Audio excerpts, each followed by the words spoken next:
Roommate saya nama dia Cik Khairul Azhan bin Cik Ahmad. Sekarang ni dia merupakan pembantu takbir, pegawai takbir di pegawai takbir di Masjid Daerah Tanah Merah.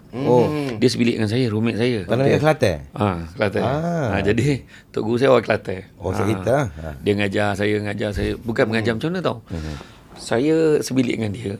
Saya ingat saya geram dengan dia. Dia satu tim takraw dengan saya. Saya dulu sukan takraw. Saya main killer. Berpusing dia. Cik Khairul Azhan ni main feeder. Kita sebilik rapat lah. Kalau dia kakak bilik tu lapar nasi lapar ceruk lah. Pergi cari nasi, cari apa. So bila sekali tu tak macam mana ada sukan UiTM kan. Nanti UiTM dia kata, khabar tak lagi lah. Dia kata dia tak nak sebab dia nak masuk dengan pidato. Saya marah. Kau ni pidato ni kita punya tim tak cukup ni. Dia marah kan.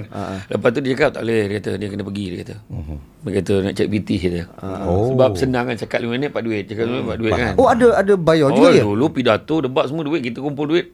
Ya ke?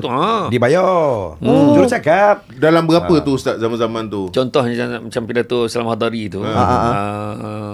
Kita bercakap dalam 7 ke 8 minit macam tu. Juara 5,000 dengan tiket umrah. Masa tu. Amat dahsyat. Jadi masa yang dia, tapi bila dia sebilik dengan saya, setiap kali dia masuk pidato, dia masuk debat, saya yang betulkan bawa jaket, kot dia, bawa buku kamus dewan dia.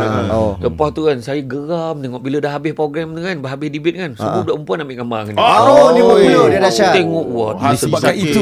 Saya nampak kan